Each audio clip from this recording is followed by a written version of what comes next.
사람은 홀로 살아갈 수가 없습니다. 항상 이웃이 원튼 원치 않든 곁에 있습니다. 좋은 이웃이 있으면 복이 되고 나쁜 이웃이 있으면 굉장히 불행하게 되는 것입니다. 남편과 아내, 부모와 자식, 형제, 자매, 친구 등이 모두 함께 사는 불가피한 이웃들인 것입니다. 우리는 어떻게 해야 좋은 이웃이 될 수 있겠습니까? 누가복음 10장 25절로 27절에 어떤 율법사가 예수님을 시험하러 왔습니다. 주님, 어떻게 해야 영생을 얻으리까? 율법사이기 때문에 예수님은 율법으로 대답을 하셨습니다. 율법에 구원받는 도리를 어떻게 기록하였느냐 하고 물으셨습니다. 그러자 율법사의 대답은 내 마음을 다하여 목숨을 다하며 힘을 다하며 뜻을 다하여 주 너희 하나님을 사랑하고 또한 내 이웃을 내 자신같이 사랑하라 하였나이다. 그러면 그대로 하라. 그러면 내가 살리라. 그러니까 율법사가 자기를 나타내기 위해서 내 이웃이 누구니까 그렇게 말을 했습니다. 그때 예수님께서 예를 들어 설명을 하셨습니다. 한 사람이 예루살렘에서 여리고로 내려가다가 강도를 만났습니다. 예루살렘은 높은 지대에 있고 여리고는 예루살렘에서 한 70km 떨어진 저밑 낮은 지대에 있는 것입니다. 여리고는 오아시스로서 농축산물이 풍부하고 여기에서 수확을 한 농축산물을 예루살렘으로 가지고 올라와서 팔아서 돈을 전대에 가득 채워서 여리고로 내려가는 것입니다. 장사를 마치고 돈주머니를 몸에 간직하고 여리고로 내려가니 자연히 강도들이 매복에 있다가 습격해서 돈을 빼앗습니다. 예수님이 말씀드린 이 사람도 예루살렘에서 장사를 해서 돈을 잔뜩 돈주머니에 넣고 가다가 강도를 만났습니다.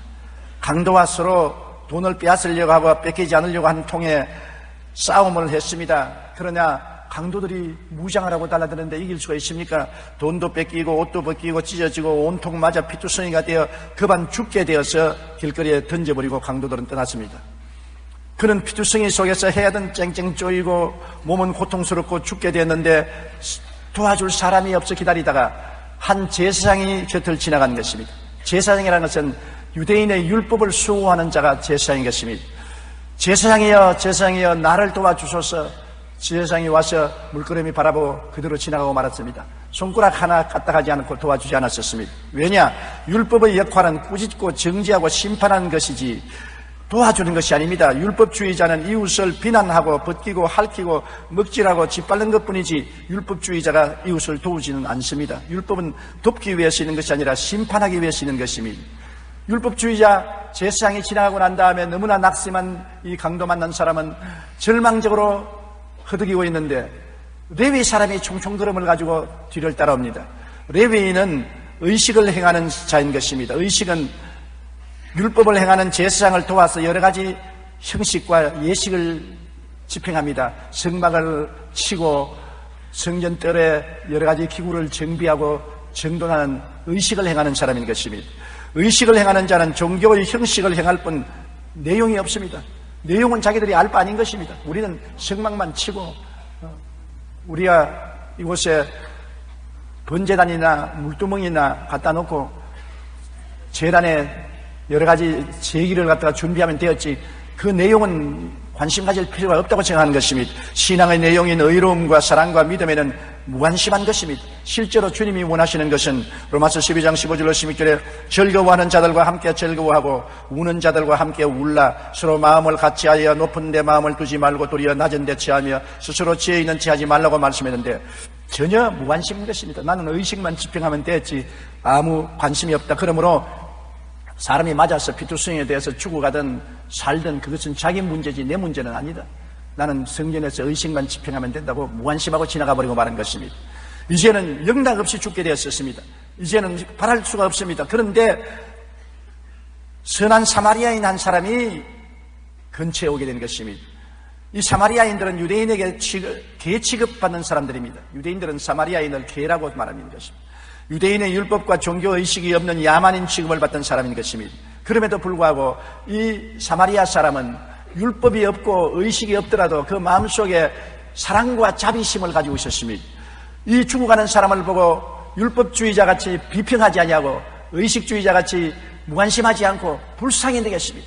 그래서 말에서 내려서 이 사람을 바라보고 무엇으로 치료합니까? 자기에게 특별한 약이 없는 것입니다. 여행하는 사람이 그 당시에는 기름과 포도주를 가지고 다녔습니다. 기름은 햇빛이 쨍쨍 쪼이고 살갗이 타니까 살갗을 유하게 하기 위해서 기름을 바르고, 포도주는 마시기도 하고 상처 입은 데 부어서 병균을 살균하기도 하는 것입니다. 그가 가지고 있는 것은 그것밖에 없습니다. 그러므로 그는 자기가 갖고 있는 것으로 치료를 했습니다. 기름으로 상처를 부드럽게 하고 포도주로 소독하고, 그리고 긴 옷을 입고 있기 때문에 두루마기를 찢었습니다. 붕대로 만들어서 아픈 데 감아주고 자기 짐승에 태워 주막집에 데리고 가서 그를 돌보아 주었던 것입니다. 예수님께서 말씀하기를 이 세 사람 중에 누가 참 이웃이냐? 이 율법사가 하는 말이 자비를 베푼 사람이니이다. 너도 가서 그렇게 하라. 그렇게 예수님이 말씀한 것입니다. 이 말씀 속에 우리에게 주는 교훈이 굉장히 많습니다. 왜냐하면 우리 모두는 강도 만난 사람들인 것입니다. 우리의 조상 아담과 하와가 에덴 동산에서 강도를 만났습니다. 원수 마귀를 만나서 마귀가 그들의 영혼을 죽이고 삶을 도적질하고 미래를 훔쳐가는 것입니다. 아담의 자손들은 모두 마귀에게 강도 만나 영혼도 삶의 복도 건강도 다 도적 만나고 마는 것입니다. 요한복음 10장 10절인 말씀대로 도둑이 오는 것은 도둑질하고 죽이고 멸망시키려는 것뿐이라고 말한 것입니다. 우리에게 의로움을 도둑질해가고 거룩함을 도둑질해가고 건강도 도둑질해가고 물질적인 풍요와 축복도 도둑질해가고 영원한 생명도 도둑질하고 말한 것입니다. 우리는 강도 만난 사람으로서 귀한 것을 다 빼앗기고 옷도 벗김을 받고 상처투성이가 된 것입니다. 피투성이가 된 것이 오늘날 인생들의 현실적인 삶인 것입니다. 사람들은 죄책과 절망에 허우적거리고 허무와 무의미에 빠져 나오지 못하고 죽음의 공포 속에서 발부둥치고 있는 것입니다. 누가 우리를 도와줄 수 있습니까? 율법인 종교인 것입니까? 종교적인 율법을 가지고 우리를 도와줄 수 있습니까? 율법이란 것은 꾸짖고 정죄하고 심판하는 역할을 하기 때문에 율법 앞에 설 의인은 하나도 없습니다. 여러분, 율법주의적인 남편과 같이 사는 부인은 집에서 살아갈 수 없습니다. 항상 부인을 꾸짖고 흉보고 나무라고 핥히고 짓밟는 남편에게 어떻게 대할 수가 있겠습니까? 율법주의적인 아내하고 남편은 살 수 없습니다. 항상 남과 비교하고 흉보고 멸시하고 비평하고 판단하니 그러한 아내하고 남편이 살아갈 수 있습니까? 율법주의적인 부모가 자식을 자꾸 지어받고 못났다고 비평하고 평론하고 판단하고 억압하니 그 자식들이 가출을 하지 집에 견딜 수가 있습니까? 율법은 사람을 살리는 것이 아니라 심판하기 위해서 있는 것입니다. 항상 꾸짖고 정죄하고 심판하는 역할을 하는 것입니다. 옷 털어서 먼지 안 나는 사람이 없으며 이 세상에 허물지지 않은 사람이 누가 있는 것입니까? 그러나 율법은 모든 먼지를 다 털어내고 모든 허물을 다 털어내고 벗기고 흉보고 심판하고 판단하고 핥히고 짓밟는 것이 율법의 역할인 것입니다. 율법주의적인 종교 앞에 서서 여러분과 내가 살아갈 사람은 아무도 없습니다. 왜냐하면 로마서 3장 20절에 그러므로 율법의 행위로 그의 앞에 의롭다 하심을 얻을 육체가 없나니 율법으로는 죄를 깨달아야 합니다. 육체는 죄를 짓고 살았기 때문에 율법이 오면은 죄만 덜치워내므로 도저히 율법에 설 수가 없는 것입니다. 그러므로 구약시대 4,000년 동안 이스라엘 백성들은 하나님의 율법을 다 어겼습니다. 시편은 말하기를 의인은 없나니 하나도 없다고 말한 것입니다. 율법 하에서 의로운 사람은 한 사람도 없는 것입니다. 율법을 아무 허물 없이 다 지켜낸 사람은 이 세상에 아무도 없는 것입니다. 그러므로 다 지키다가도 한 가지만 잘못하면 죄인이 되어버리고 마는 것입니다. 율법적 종교는 우리를 도울 수가 없습니다. 우리는 피투성이가 되어 있으면서 율법을 따라 의로운 행위를 가지고 도움을 받으려고 하지만은 결국엔 죄인으로 낙착되고 마는 것입니다. 그러면 의식이나 예식을 행하면 구원을 받을 수 있을까요? 의식주의적인 종교, 예식주의적인 종교가 우리를 도와줄 수 있을까요? 유대인의 할례를 받으면 구원을 받을 수 있을까요? 기독교인의 세례가 구원을 주는가요? 세례 받았으니 구원받았다고 하는 이 어리석은 말을 하는 사람이 많습니다. 저는 저희 평생에 잊을 수 없는 것은 20대 징병검사를 하러 간 것입니다. 20대가 아니죠. 19살 때 징병검사를 갔습니다. 그날 제가 부흥회 하는데 미국 사람 통역을 했기 때문에 오전에 징병검사를 받아야 될 것을 오후에 말미를 받아서 징병검사를 갔는데 나를 돌보던 의사 선생님이 군의관 대위였는데 굉장히 화를 내면서 네가 무슨 특권이 있기에 오전에 받아야 될 사람이 오후에 왔느냐고. 그래서 죄송하다고. 나는 오늘 선교사의 통역을 맡았기 때문에 오전에 부흥회가 있어서 통역한다고 그랬습니다. 호통을 치면서 통역 웃기는 소리 안 해. 니만 예수 믿느냐? 나는 세례받은 교인이란 말이야. 그러지만 포켓도에서 담배를 끄집면서 불을 착착 켜서 착 빨아당기면서 나는 미션 숙부를 나온 사람이야. 나는 세례받았어. 자네 세례받았냐? 예수도 세례받았습니다. 예수 믿는다는 것이 이런 자기 일을 위해서 국가의 법을 어기는 법이 어디 있느냐? 내가 미리 말미를 얻었는데요. 그러니까 나를 호통을 치고 야단합니다. 그래서 내 속으로 예수 믿고 세례받은 사람이 왜 저렇게 무섭냐? 이해와 동정이 없이 온전히 율법적이고 정죄고 판단만 하느냐? 내 마음속에 잊을 수가 없었습니다. 세례가 구원을 준다면 그 사람은 구원받은 사람이겠는데 지금 생각해봐도 그 사람은 구원받았다고 생각 안 하는 것입니다. 그렇게 얼굴을 붉히고 화를 내고 성을 내면서 또 세례받았다고 말을 하면서 담배를 내어서 푹 연기를 품으면서 자기는 세례받은 사람이라니 그 믿음과 행위가 따르지 않은 불일치한 사람인 것입니다. 여러분, 의식적인 종교가 우리를 구원한다고 생각하면 큰 오해인 것입니다. 나는 세례받았어. 나는 교회에 등록했어. 그러므로 나는 구원받았어. 웃기는 소리 하는 것입니다. 사람이 회개하고 깨어지고 마음속에 예수님을 구주로 진실로 영접하고 성령으로 거듭나지 않은 사람은 아무리 세례받고 교회에 적을 두고 왔다 갔다 해도 구원 가는 거리가 먼 것입니다.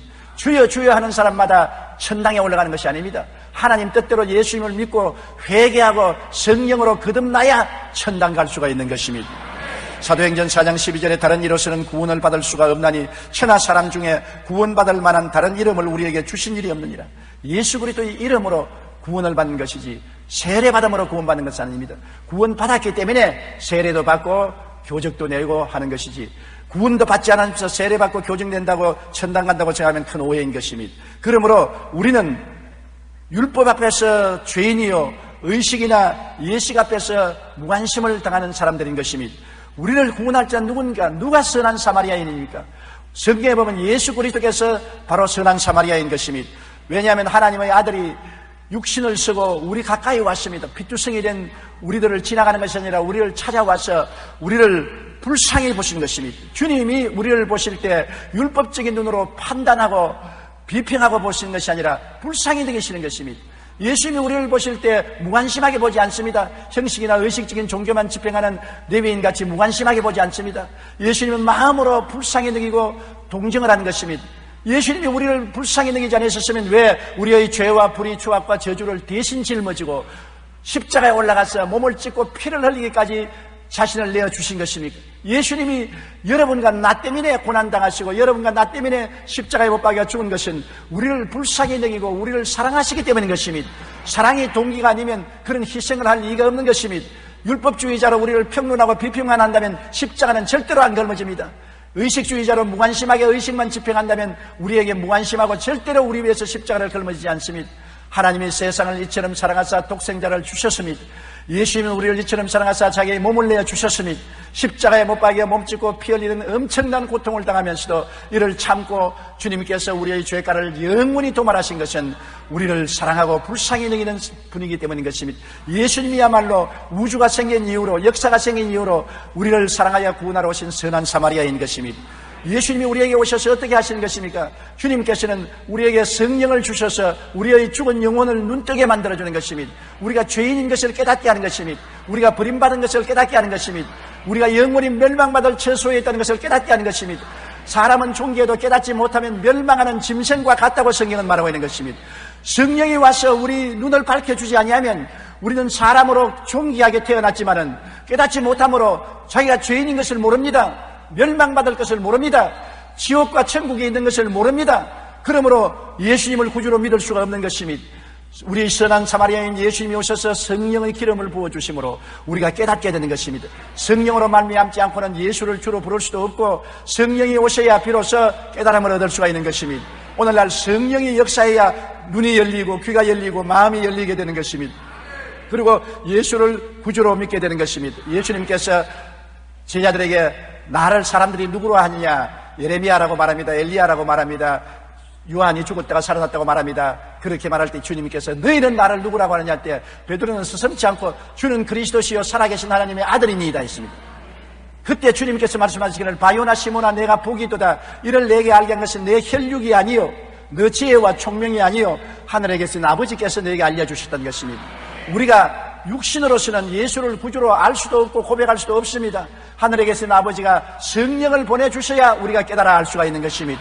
그러므로 우리의 선한 사마리아인 예수님은 우리를 긍휼히 보시고 우리 곁에 찾아오셔서 성령의 기름을 부어서 영혼을 깨우쳐 주시고, 그리고 비로소 예수님이 구주 되시고 나를 위하여 십자가에 몸짓고 피 흘려 죄를 대속하시고 모든 불의와 추악을 씻으시고 질병을 대속하시고 저주를 짊어지시고 사망과 음부를 대신 멸하여 주신 영원한 구주여, 예수님이야말로 우리에게 와서 택한 사람을 만들어주시고 왕같은 제사장으로 만들어주시고 거룩한 나라로 만들어주시고 그 소유한 백성으로 만들어주시는 자라는 것을 깨달아 알게 하여 주시는 것입니다. 깨닫지 못하면 믿을 수가 없는 것입니다. 깨달아 알아야 되는 것입니다. 모르는데 어떻게 믿을 수가 있는 것입니까? 깨달아 알아야만 우리가 예수님을 구주로 고백할 수가 있는 것입니다. 성령이 오셔서 우리를 깨닫게 하시면 우리는 예수 그리스도가 구주인 것을 알고 그 십자가의 고통이 우리를 위해서 대속의 고통을 당한 줄 알고 우리는 죄에서 자유를 얻고 마귀와 죄 속에서 해방을 얻고 질병과 저주에서 자유와 해방을 얻고 사망과 음부를 이기고 영생복락을 얻은 것을 알게 되는 것입니다. 주님께서는 오셔서 성령으로 우리를 깨우치고 그 보혈로 씻어주시는 것입니다. 예수님께서 선한 사마리아인처럼 포도주를 부었다는데 포도주는 예수님의 피를 상징하는 것입니다. 기름으로 유하게 하시고 포도주를 부어 해독한 사마리아인처럼 예수님은 성령으로 우리 마음을 유하게 해서 깨닫게 하시고 보혈로 우리를 씻어서 정결하여 사망에서 생명으로 옮겨주시고 마귀의 권세에서 건져내어 하나님의 사랑의 아들 나라로 옮겨주신 것입니다. 그러고 난 다음에 예수님은 사랑의 붕대로서 우리를 감아주시는 것입니다. 사마리아인이 자기 옷을 찢어 붕대를 만들어서 상처에 감아주셨듯이 예수님은 그 사랑으로 우리를 끼어안고 이해하고 동정하고 인내하면서 우리의 붕대로 감아주시고 그리고 은혜의 짐승의 채와 주막집인 교회로 데리고 가서 천당 주막집에서 돌보아 주시는 것입니다. 그러므로 예수님 이외에 우리를 이 강도 만난 처지에서 건져줄 자는 천하에 없습니다. 율법 종교가 우리를 구원할 수 없습니다. 의식과 형식 종교가 우리를 구원할 수 없습니다. 오직 현대판 사마리아인인 예수님께서 율법이 아니요 의식과 형식이 아닌 자비와 사랑을 가지고 오셔서 우리를 구원하여 주시는 것입니다. 그렇기 때문에 예수님이 오늘날 손을 활짝 내밀고 수고하고 무거운 짐진 자들은 다 내게로 오라. 죄로서 수고하고 무거운 짐을 진 자, 불의와 추악으로 수고하고 무거운 짐 진 자, 버림받아서 수고하고 무거운 짐 진 자, 고통 중에서 수고하고 무거운 짐 진 자들은 다 내게로 오라. 내가 너를 쉬게 하겠다는 것은 십자가에서 우리 위해서 예수님이 짐을 대신 짊어주셨기 때문에 쉬게 해주겠다는 것입니다. 여러분, 우리의 짐은 예수님이 다 짊어졌습니다. 오늘 십자가를 바라보십시오. 나의 죄가 일생 지을 죄가 다 십자가에 청산된 것입니다. 나를 잡고 있는 마귀와 세상이 십자가의 보혈로 말미암아 다 청산되어 버리고 십자가를 통하여 주님이 해방시켜 준 것입니다. 나의 질병도 고통도 주님이 십자가에 걸머지고 가셨고 나의 저주와 절망도 주님이 십자가에 걸머지고 가셨고 나의 죽음도 무덤도 지옥도 주님 십자가에서 청산해버리고 부활하신 것입니다. 예수님이 우리 문제의 해답이 되시는 것입니다. 예수님이 우리 소망이 되시고 우리의 믿음이 되시고 우리의 영광이 되시는 것입니다. 예수님만이 우리를 찾아오셔서 우리를 돌봐 주시는 분이요 예수 이외에 아무도 우리를 이처럼 사랑하고 끌어안아 줄 자가 없다는 것을 알아야 되는 것입니다. 예수님으로 말미암아 우리는 이전 사람은 죽고 새 사람으로 거듭났습니다. 누구든지 그리스도 안에 있으면 새로운 피조물이라 이전 것은 지나갔으니 돌아 새 것이 되었다고 말한 것입니다. 여러분과 나는 이제 새로운 신분을 가지고 있습니다. 새로운 정체성을 가지고 있습니다. 새로운 직위를 가지고 있습니다. 당신이 누구요? 나는 용서받은 의인의 신분을 가졌습니다. 또 당신은 누구요? 나는 거룩하고 성령받은 신분을 가지고 있습니다. 또 당신은 누구요? 치료받고 건강한 신분을 가지고 있습니다. 또 당신은 누구요? 나는 축복받고 승리한 사람의 신분을 가지고 있습니다. 당신은 또 누구요? 부활 영생 천국에 가담하는 신분을 가지고 있습니다. 그러므로 여러분, 우리는 새로운 신분을 가지고 있는 것을 알아야 되는 것입니다. 그리고 사차와상의 뚜렷합니다. 우리 영혼이 잘됨같이 범사에 잘되며 강건하고 생명을 얻되 풍성하게 얻는 자기의 모습을 마음속에 언제나 간직하고 살 수 있는 것입니다. 그리고 당신의 직위는 뭐냐고 하면 예수 때문에 나는 택한 사람의 직위를 얻고 왕같은 제사장의 직위를 얻고 거룩한 나라의 지위를 얻고 소유된 백성의 지위를 얻었습니다. 여러분과 나는 정체성이 분명합니다. 정체불명의 사람이 아닙니다. 예수 믿지 않은 사람은 어디서 와서 왜 살며 어디로 가는지를 모르는 정체불명의 사람들인 것입니다. 밤에 사람이 와서 여러분 대문을 두들길 때 문을 열고 나가면 정체불명의 사람이 서 있으면 가슴이 섬찌륵하고 두렵습니다. 누군지 모르기 때문인 것입니다. 오늘날 많은 예수 믿는 사람이 정체불명의 사람이 되어 있습니다. 자기가 누군지를 모릅니다. 그냥 왔다 갔다 한 기독교인인 줄 알고 있지, 자기가 누군지 정체성이 불확실한 것입니다. 자기가 누군지 확실히 알아야 자기가 세상에서 어떻게 살아야 될지 알고 마귀를 대적할 수가 있는 것입니다. 그러므로 예수 그리스도 안에서 우리는 자기 새로운 신분과 자기의 확실한 자화상과 자기의 지위를 얻어서 새 사람이 된 것을 알게 있는 것입니다. 이제 옛 사람이 아닙니다. 새 사람이 된 것입니다. 옛날에 패배하던 사람이 아니라 승리하는 사람이 된 것입니다. 세상에 속한 사람이 아니라 하늘나라에 속한 사람이 됐습니다. 마귀의 자식이 아니라 하나님의 자녀가 된 것입니다. 자기를 알면 승리할 수 있는 것입니다. 자기를 모르면 항상 혼돈 가운데 빠져서 허우적이게 되는 것입니다. 우리는 예수 그리스도를 통해서 새로 거듭나고 자기의 정체성을 확립한 놀라운 피조물이 되었었습니다. 그러므로 이제 우리가 예수님이 좋은 이웃이 되어서 우리를 구원하여 주셨은즉 우리 차례는 우리도 좋은 이웃이 되어야 될 차례가 왔는 것입니다. 우리는 우리 주위에 고난당하는 사람이 수없이 많은 것을 봅니다. 우리가 멀리 안 가더라도 바로 내 이웃에 내 형제와 내 동포들이 온갖 고난을 당하고 있는 것을 봅니다.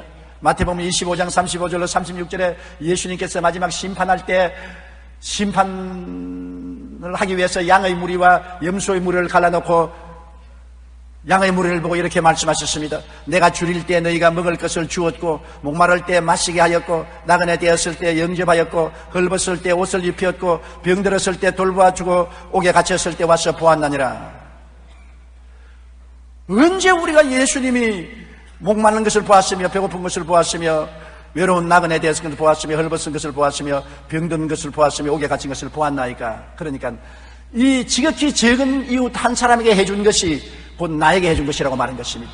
우리가 선한 사마리아인이 되어서 좋은 이웃이 되어서 배고픈 사람을 먹여주고 헐벗은 사람을 입혀주고 나그네 산 사람을 영접해주고 병든 사람을 치료해주고 옥에 갇힌 사람을 돌보아 준 것이 예수 이름으로 했을 때는 예수님을 대접한 것이 되고 마는 것입니다. 그렇기 때문에 오늘날 우리가 이 세상에 살면서 예수님을 대접하는 것은 절실히 필요한데 예수님을 대접한다고 해서 환상 중에 예수님이 나타나기를 기다리면 안 되는 것입니다. 우리 이웃을 예수님처럼 대접하면 예수님을 대접한 것이 되는 것입니다.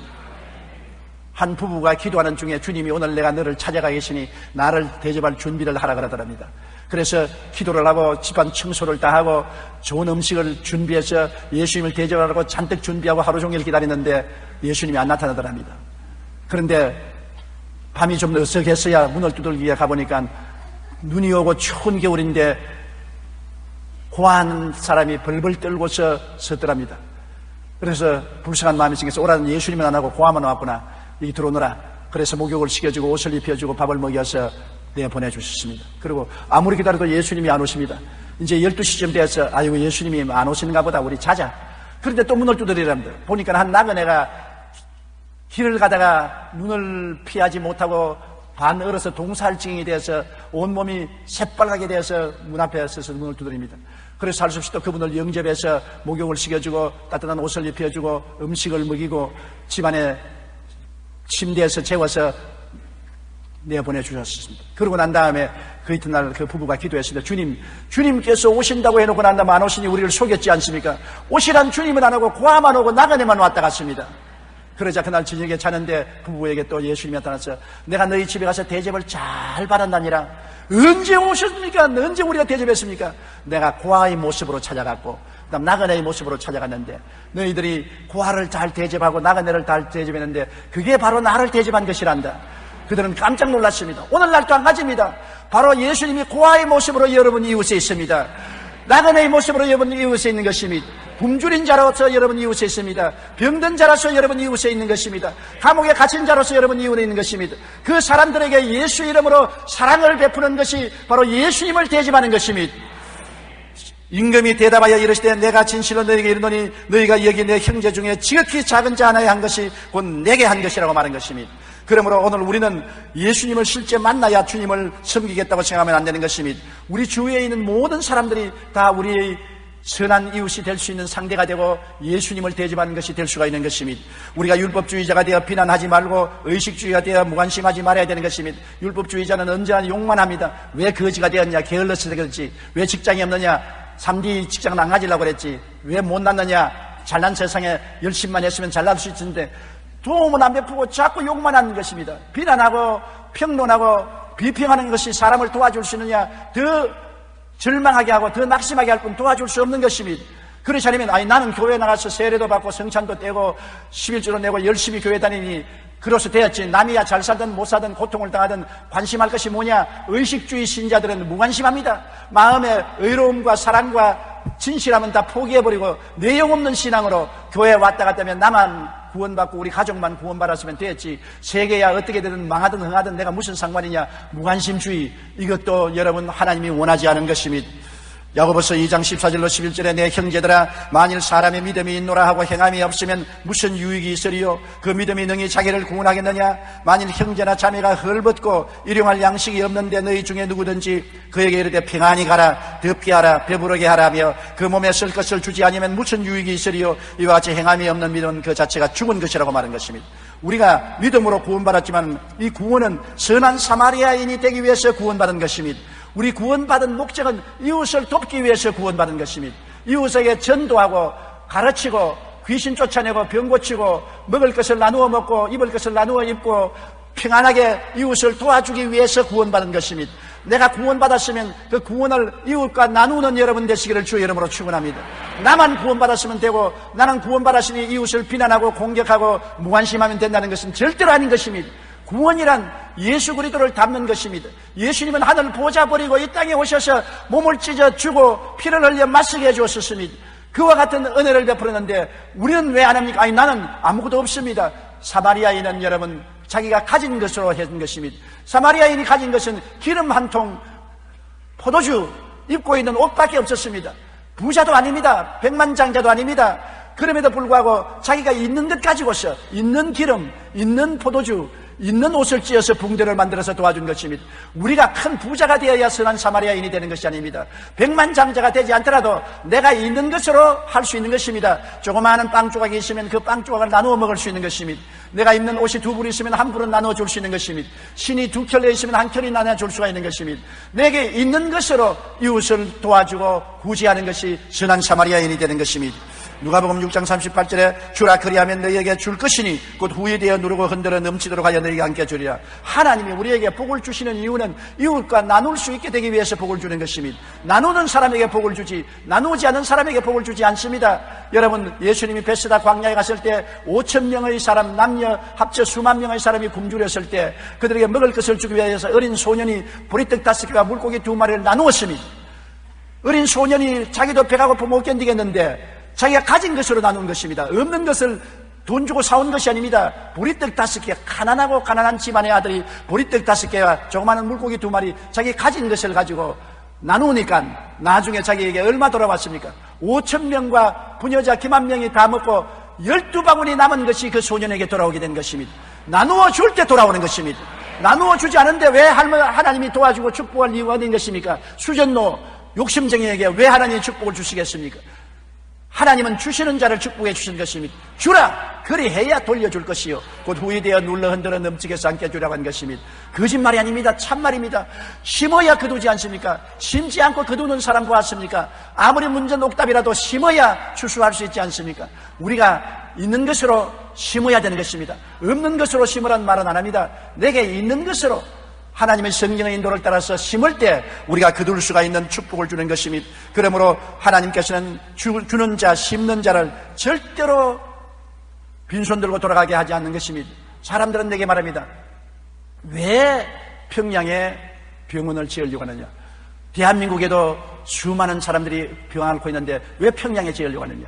대한민국은 하나님의 축복을 받아서 하나님의 사랑 속에 얼마나 인류 시설을 가진 병원이 많습니까? 훌륭한 병원들이 많습니다. 그러나 북한은 어떻습니까? 우리 이웃에 있으면서 강도 만난 이웃인 것입니다.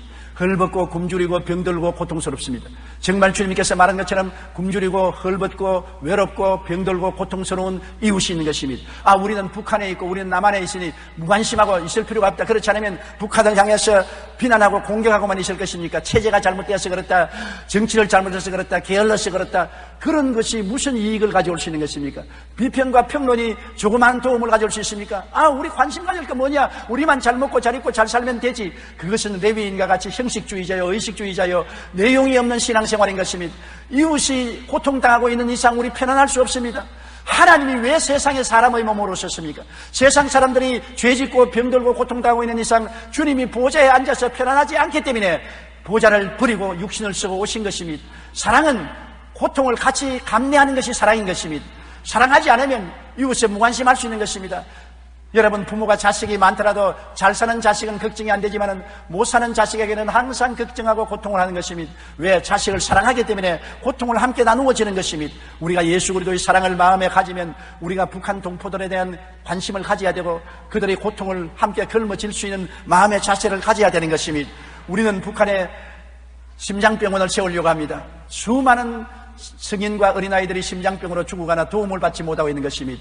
우리 교회에서 한 150억 예산을 세우고 국가에서 한 50억 도와주시고 한 200억을 가지고서 평양에 병원을 세우는데 여러분 50억이라는 것이 우리가 결심만 하면 많은 돈이 아닙니다. 우리 교회 75만 중에 5만 명만 성도가 2년 동안 각각 30만 원만 작정하면 1년에 15만 원, 한 달에 1만 3천 원, 한 주일에 3,300만 원만 들으면 150만 원 2년 동안에 실천되는 것입니다. 우리 병원은 2년 내에 완성하는데 2년 동안에 우리 교회 5만 명만 2년 동안에 30만 원을 작정해서 1년에 15만 원 내고 한 달에 1만 3천 원, 한 주일에 3,300원 드리면 선한 사마리아인이 되는 것입니다. 예수님의 사랑에 응답할 수 있는 것입니다. 안 믿는 사람이면 담배 한 갑 정도밖에 안 되는 것입니다. 여러분, 이와 같이 해서 우리가 사랑을 베풀 때 하나님이 우리나라에 복을 주시고 우리 한국 교회에 복을 주시고 우리의 동포들에게 은혜를 베풀어 주는 것입니다. 우리는 힘을 합쳐서 사랑을 실천하는 좋은 이웃이 되어야만 되는 것입니다. 우리만 잘 먹고 잘 입고 잘 살면 된다고 생각하면 큰 오해인 것입니다. 우리는 지구촌에서 운명 공동체가 되어 사는 것입니다.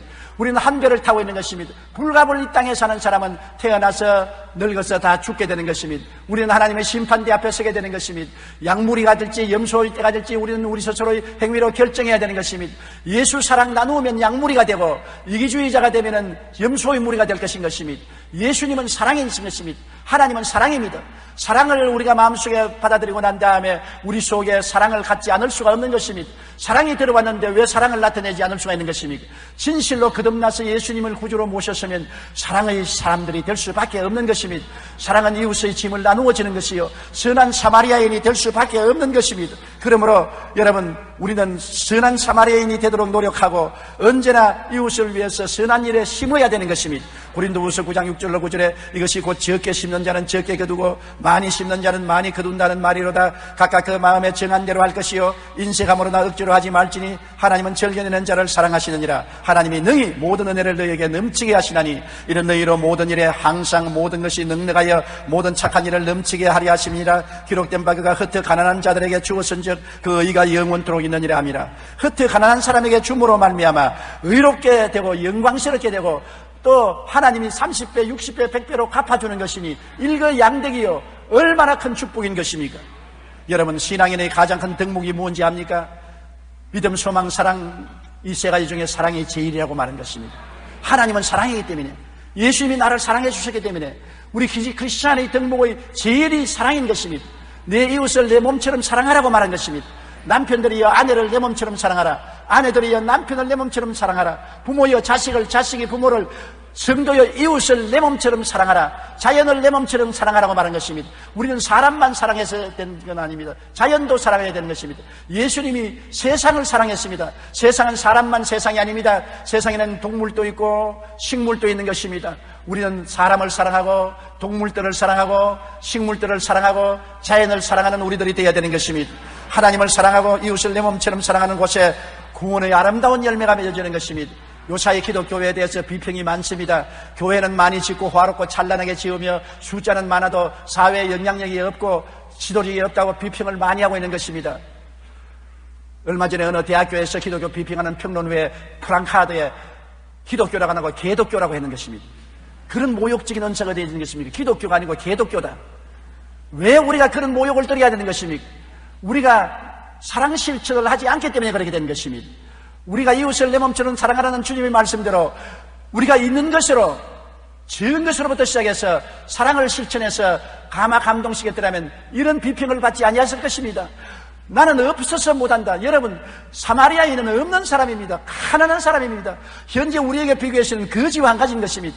가진 것이라고는 기름 한 통, 포도주 한 통, 입은 옷밖에 없었습니다. 그래도 그는 선을 베풀 수가 있었던 것입니다. 우리는 그게 비교하면 얼마나 많은 선을 베풀 수가 있지 않습니까? 우리가 먹다가 남은 음식 쓰레기만 하더라도 엄청난 양을 버리지 않습니까? 우리 이웃에 음식 쓰레기조차 먹지 못하는 사람이 있습니다.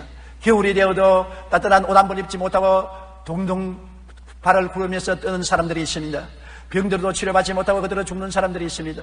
우리가 고개를 돌려버리고 내 문제가 아니니 나는 모르겠다고 무관심한 의식주의자가 되겠습니까? 그렇지 않으면 손가락질하고 비난하는 율법주의자가 되겠습니까?